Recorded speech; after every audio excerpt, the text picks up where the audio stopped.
if we don't progress beyond Mtw Ntr and Kemet and Hr-m-Ikht, you know, we're going to be stuck where we are. And an example is to say Mtw Ntr, which is what this lesson is going to be about. It's going to be about Mtw Ntr. It's going to be about Ma'at, and it's going to be about Mut. And it's going to be rather condensed because, like I said, I want it to be more of a plea. Even though I'm going to teach, I want you to understand why I'm teaching it the way I'm teaching it. And I'm teaching it this way, and I'm doing it in this sense because to say Mtw Ntr, regardless how you spell it, to say that it is a language or writing is no different than saying Stonehenge is a language or writing, or Angkor Wat is a language or writing, or even the Taj Mahal is a language or writing. You see? And I'll explain that as I go. Once I get into it, you'll understand further why I'm saying this, because our people right now in Uganda, our people in Ethiopia, our people in Sudan, our people all over in Congo are looking at us like, hello, we're showing you what it means. We're still speaking the language. That was also one of the biggest mind fucks that they played on us, is that these are dead languages. So that we look at them as the definitives when they translate this language because they're supposed to be the first ones to know what it means. But the whole time our people are sitting right there saying, they're not dead languages, we're still speaking them. So why don't you learn it from us rather than the people that are trying to use it against us? And I say that because if Ntr means God, where else does it mean God? Because Bakuma did not say that Ntr meant God, because they still called their God Imana, as you know as Amen. And all throughout the east of Kukongo, we still use the word Imana to represent the Most High Creator, the ineffable one, the unseen one. So they were no different from Banyarwanda. They were no different from Burundi and other peoples who still say that Imana or Iman or Amano is still their deity or their creator. Dr. Williams, he also told you that the division of Egypt and the African and whatnot that were in the north, it came from a people who brought this new Horus cult. And yet we still teach that Horus is African. Now, the Horus that I'm speaking about, this Heru, is not the same as the Koros of Kipsigis. That's completely different. That is truly African. But what we're talking about here, as far as who we recognize as Heru, this was not our people. This didn't belong to us. This came from foreign invaders, regardless of how much we want to defend it. You understand? And the reason why I say that is because the word Heru-Ra, even Ra-Heru can be juxtaposed into Heru-Ra, comes from the Hindu Garuda. Garuda means the bird which Vishnu flies on, the firebird. And that's why you have a hawk for the representation of Heru. That was not ours. We've said it wasn't ours. They infused it into our teachings and our religions and our spiritualities. They infused it into that. But it wasn't ours. It became a part of ours because we were conquered by the people who bought it. You feel me?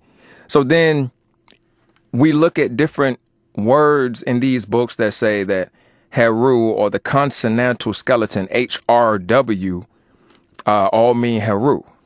Well, to say this, because we have to understand African language, to say this is to say that, let's say 1,000 years from now, some people come by Richmond or New York or Florida or wherever, and they see books and writings and homework that we've done that are written in English. Yet the only letters that are there that they found are the consonants. They don't see the vowels. So they see this consonantal spelling D-R. D as in dog. R. So they see these two letters and they say, oh, well, this must mean door. Yet when the consonants DR can also be an abbreviation of doctor. It could be deer, D-E-A-R. It could be deer, D-E-E-R. It can be dare, D-A-R-E. It can be dire, D-I-R-E. And none of these mean the same, even though they use the same consonantal spelling, DR. So this was no different from what our people were writing in Kikuma, the proper name of the language, Kikuma, not Mtw Ntr. You understand? So we have to use our understanding of how things work now to unfold how it was working then. Because we still think deep down, we still think Afroconsciously in our African perspective. We still think in our minds like our people did then, even when they were conquered also, the way we have been conquered now. So before I continue, or as I continue, I need to ask a few questions.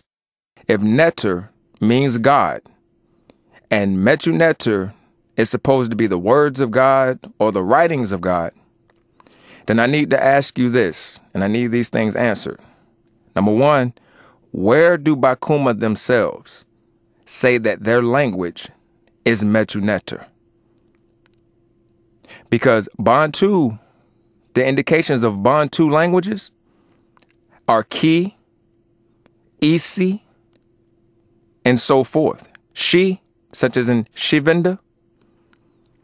So if that's the case, you have to show me where is the prefix, Bantu prefix, even in Kwa. Give me something to show me that Mtw Ntr or one of those words means writings of God.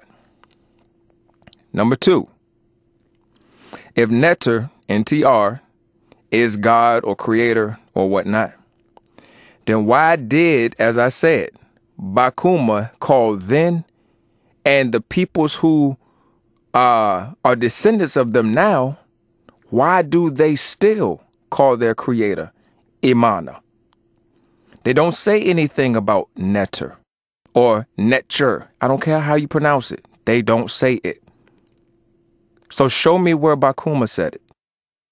Number three, since we know that, Kikuma Bantu still exists as a language today, being spoken by many peoples of our country, of our motherland and our home. And Mtw, MTW, MDW, however you want to spell it, if that means words, then show me which language construct does Mtw mean words or writings. What language are you getting it from? Because we can't say that something exists still and then turn around and can't show where it exists. You see, because the Hebrew, or not Hebrew, but the Kiswahili word for word actually is neno. In Chibemba, we have Ishiwi. In Kinyarwanda, we have Ijambo. At the Yoruba, we have Ekeoro. Show me where Mtw or Meddu means words or writings in any language of Kukongo. Number four, the only time, the only time that Ntr, Ntr, or so-called Netru, NTRW, will have anything to do with their concept of spirit, if it were to mean Ntoro or Njolo, which is with Kipsigis, which is possible, but you still have to show me where Kipsigis said that also.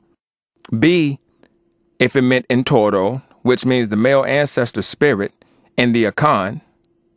The Ntoro, the male ancestor spirit, is passed through the Sumsum into the child, and the mother passes her moja, her blood, and that creates the child from the spirit of the mother and the father.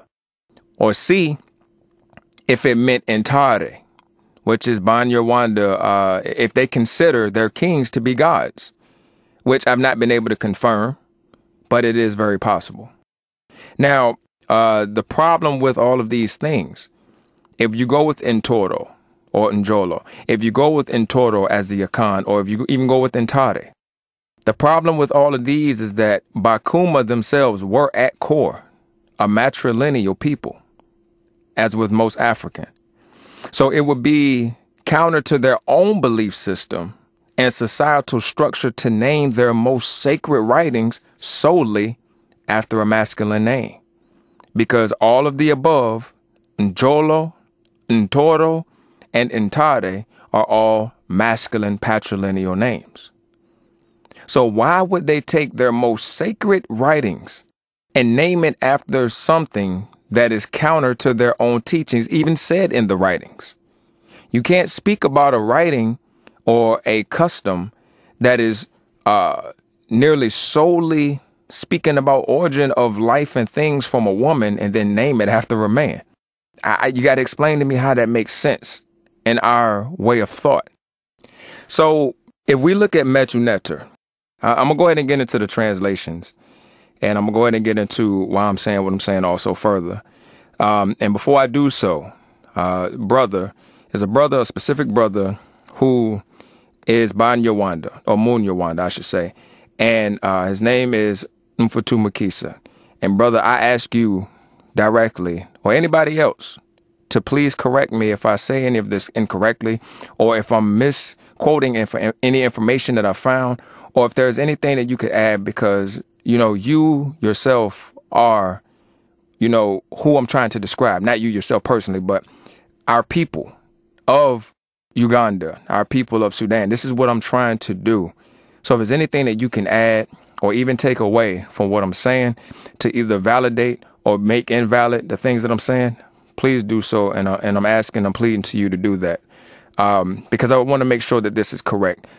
And I want to make sure that I teach it properly so we as a people can learn it properly and understand that, with this proper teaching, these proper teachings, these things, we still have a connection with our people now, regardless of where we are on our Earth Mother. From there, what I'm going to explain about Mtw Ntr is going to lead into the Hr-m-Ikht and all of that.